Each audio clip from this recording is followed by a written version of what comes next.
Hello and welcome to another F-Car Guy video. As the title suggests, today I'm going to at least attempt to disable the valves on my Ferrari FF's exhaust system. So my plan is for this to be a short-term fix, just until I've got enough funds for a Novitec exhaust system. So my plans are for that to get the back boxes, they will be valved, and the valve controller and the X-pipe, because I want to be able to control when it's loud, because from what I've seen or heard, the Novitec can be quite loud, and I want to be able to make it quiet again. So what I'm doing here is just bypassing that valve, so at least the stock exhaust system is loud all the time. It's not obtrusively loud, so the valves open up after 3000 RPM. And depending on how you drive, you can actually get them to open up below 3000 as well. If you sort of give the accelerator a bit of a quick jab or suggest to it that you're about to drive in a spirited fashion, you will hear the valves open briefly. And from what I can hear inside the car when that happens, it just sounds a hell of a lot nicer. So I figure for something that's completely reversible and costs nothing, I will do that for now. And it will tie me over until I can get that Novitec exhaust system. So first job is to get the car in the air. I'm just going to raise the rear of the car. As you can see underneath the car, it's completely flat. You've got plastic covering everything, and the rear jacking point is everything here. So I've got, as you can see over there, there's a jack over there. I've got another jack to do this side, and my plan is to prop them up on these blocks that I bought from Race Ramps. They are 10-inch high. You can get all different types. I think you can get them as high as 12-inch, but I figured 10 would do. And you can get stackable ones as well. So if you wanted to get a set of 4 for 6-inch height, and then if you wanted to jack up the rear or the front 12, they stack on top of each other. These obviously aren't the stackable ones. So first time using something like this, so let's give it a go. Welcome back. So that turned out to be a little bit more trickier than I initially anticipated. As you can see, for a start, the car's the other way around. Why did I do that? Right, I needed more space. I had to try a whole bunch of different things. I needed, not so much this side, but I needed more space on this side. And I figured, well, if I'm going to move the car, I'll move it backwards, so I've got more space here at the back. So these are great, but the only trouble is, because obviously when you start to lift a car, the suspension travels, so the wheel drops. So even though I only want to get the car up at 10 inches to clear this, as you start jacking the car up, you've lifted it a good 6 to 8 inches before the wheel starts going up. And you know, I've lifted cars up plenty of times before, but that was more than I felt comfortable with as it was going up and up and up. I've got 2 trolley jacks. I had a trolley jack on each side. I was lifting it up and up and up and up, and I mean, I've got a brilliant trolley jack, a new one that I just bought. Huge thing, 2-ton rated, but it just looks the business, you know, big chunky thing. The other one I've got is 2-ton rated, but it looks nothing like that. And it got to its highest point and wouldn't go any further, and I didn't feel comfortable with it. You could feel the car moving left to right as you were jacking up each side, even though I was only doing a small amount at the time. And I didn't feel comfortable doing it. So in the end, what I did was, using bits of timber, I lifted the car up a little bit at a time, enough to fit some timber, and then I'd rest the car down on the timber on one side, move over to the other side, lift it up a little bit, put some more timber, and I just kept going left to right, left to right. It took me forever, but I guess I was just a bit chicken, really. I just didn't want the car dangling that high in the air without anything underneath it. I think what I probably should have done is, like I was saying before, when I bought these, you can get these stackable. I should have bought the stackable ones. So this particular 10-inch model, you can get it as 2 5s, and that would have felt more comfortable with that. Lifting it up enough to slip the 5 under it, go to the other side, lift that up, slip the 5 under that, come back here, lift it up more, and make it 10, and then do the same to the other side. Either that, or I might just buy another one of these big bad boys. So yeah, I'll have a think about that. Either 2 of those, or some stackable versions of those. I mean, these are great though, to be fair. Okay, so anyway, that out the way. Let's have a little look underneath the car. Car's lovely, isn't it? It's completely flat. Got these nice little air holes and things underneath. Right, so what have we got? Torques. Lots of Torques screws. I'll be honest, I don't actually know what I have to take off first. I don't think I have to take this part off.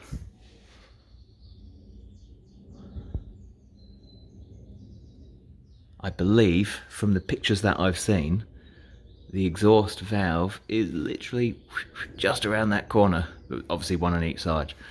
So I would say that this piece has to come off. But looking at it, it's huge. Look how far it goes back, all the way to the opening of there, where the exhaust is. That's a massive piece. What have we got there? Just a bolt. Okay, right, well, I'll have a bit of a fiddle around and you'll probably join me when, hopefully, fingers crossed, I've got this off. Okay, so I think I'm at the point now I've got most of the bolts out. I should point out what you'll need is a Torx T40 and a standard 10mm socket. You have a combination of sockets and Torx screws underneath here. So just group together or make a note, or even just get a black marker or something and mark underneath where you've taken what out. There's 2 different lengths of both of Torx. So you've got these sort of larger ones here. There's 5 of them, and they are the ones that connect the rear diffuser to the rear tray, so they have to come out. But basically all the ones you see under there come out as well. When you get underneath, it is just hanging there at the moment. When you get underneath where this panel connects into this panel, you don't have to take this panel off, but you do just have to undo the 1, 2, 3, 4 bolts, 10mm bolts. When you get to this point, this is in front of the rear wheel. You've got the small wind deflector. There's 2 ways you can attack that. So it's held on with, again, just the same T40 Torx screws. So you can either take those 2 T40s out and you then got one of these plastic plugs that holds it into the side skirt. So either, if you have a decent pry tool, either pry the plastic out of the side skirt and leave the 2 Torx and just keep that attached. And then to show you the difference on the other side, this is what happens if you don't have a pry tool and you don't want to bust that plastic. You can just leave it in and take this off and detach it from the under panel. So 2 different options for you. But now we're ready to pull that out. So as you can see, it slips underneath this panel which remains.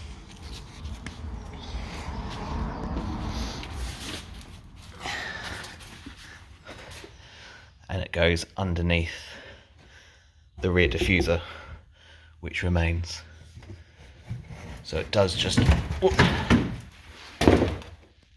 fall down like that. And it's a good opportunity to clean, actually. I think I'm going to take this out and high pressure hose it. You can see lots of stuck on tar and loose stones and things like that. Also, when you do end up dragging this out, make sure if you've got your screws and everything neatly in piles, they don't get dragged away with it. Also, once you take this out, there's going to be lots of stones. So if you're sliding on your back underneath the car, you don't have a trolley like I do, like I don't, I mean, you don't want to scratch your back up, so have a nice sweep up. Okay, I'm going to get rid of this panel, do a bit of a clean up, and you'll join me again soon. Okay, so here we are under the FF. It's quite impressive under here. If you're anyone who's into cars and you're not scared to remove a few screws, it's mighty impressive underneath here. And anyone who lives in the colder place will know that normally after a few years a car does not look this good underneath. But you can see how much those panels keep everything under here nice and clean and keep the nasty salt away. There's the Getrag power shift. Very impressive under here. Take it that's a transmission cooler, yeah it is. Very nice. Anyway, just to give you an idea of where we are, so literally right behind the back box, right behind it.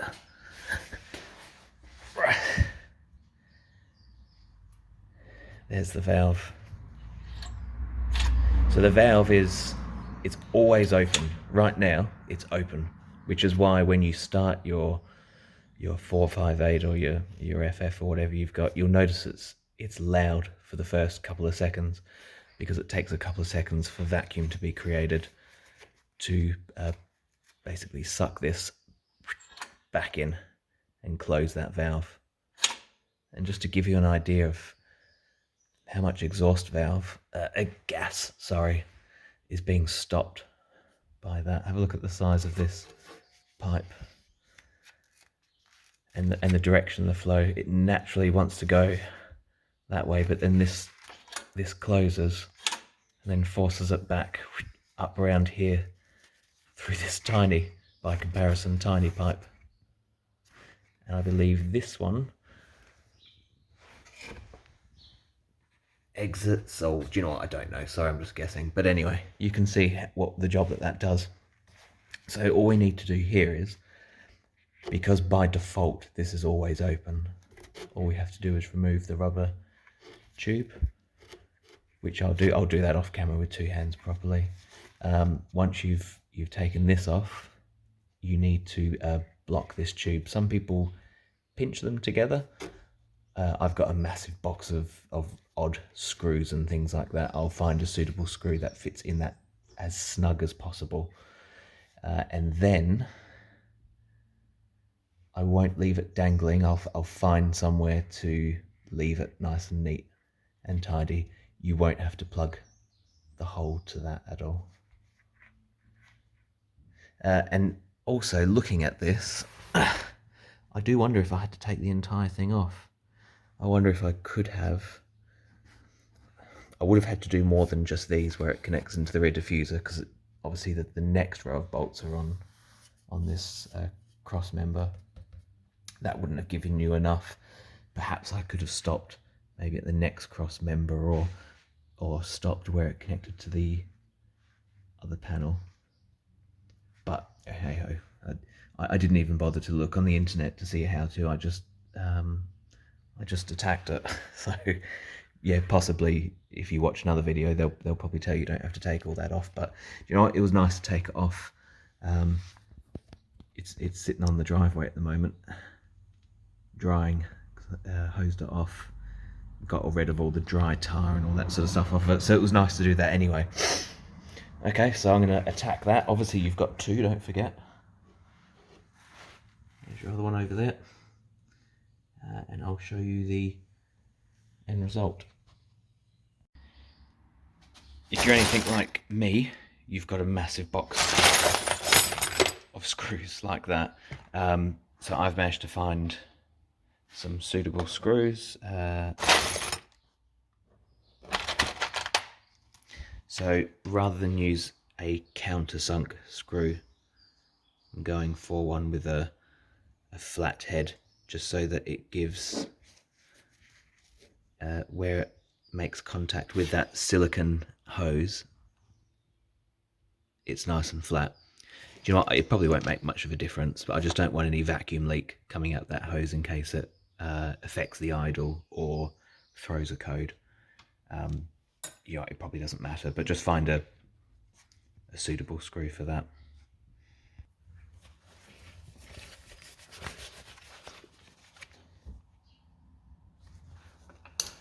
It's quite a thick hose, that, actually.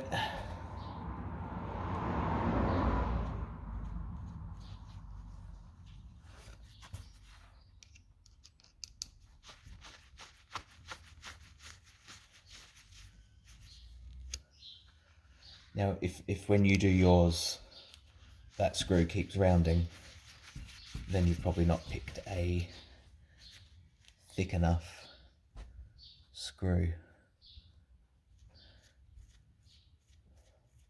Likewise, you don't want it to be too big, in case you enlarge the hole, and then you can't use that same hose if you want to reconnect it. I don't think it's a big deal. This hose only goes up about another few inches past this point, so you'd be able to disconnect that if you wanted to anyway. If you don't plan on reconnecting this and you don't want it dangling, I suggest just cutting about there. What I'm going to do is I'm just going to wrap it up. I'm going to coil it up a little bit with a zip tie and let it dangle, rather than let it dangle all the way down here.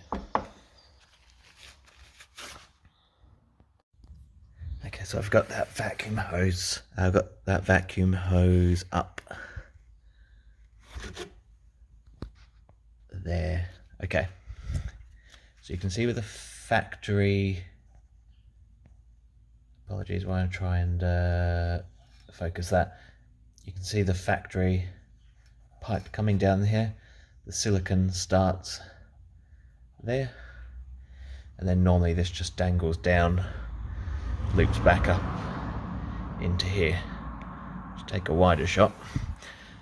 Obviously the exhaust is here, so rather than it kind of leaving that silicone dangle around here, potentially getting too close to that, if possible, try and I'm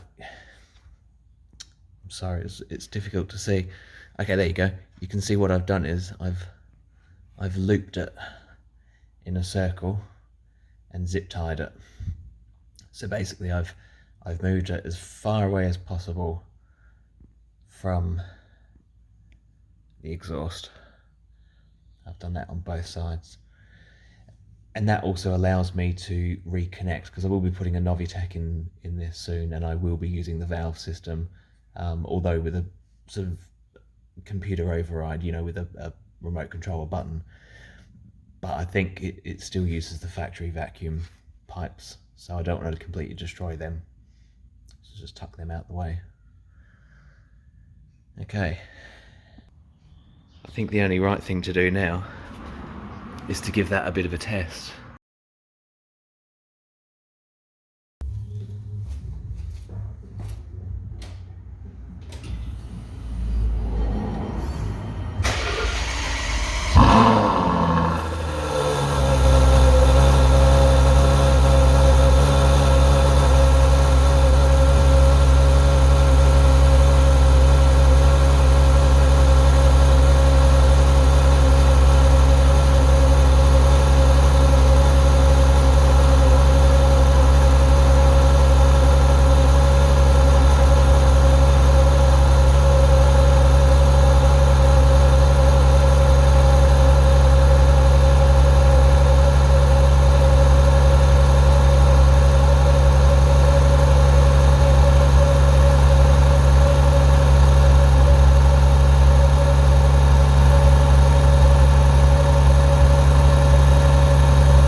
a couple of part throttle revs. Now I'm not going to bother revving at past 3000 RPM because even before the modifications the valve would actually open after 3000 anyway, and I'm only going to part throttle it for two reasons. One is the engine revs so quickly that by the time my foot reaches the carpet it'll be doing 5000 RPM anyway, but also even below 3000 RPM if you press the accelerator quite hard it would open anyway. So these will just be some part throttle up to 3000 RPM, a few from inside the car and a couple from outside the car. So here we go.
Okay, I think we'll mark that as the end of the bypassing exhaust valve video. Once again, thank you for watching. Stay tuned for the next one. Okay, last minute edit.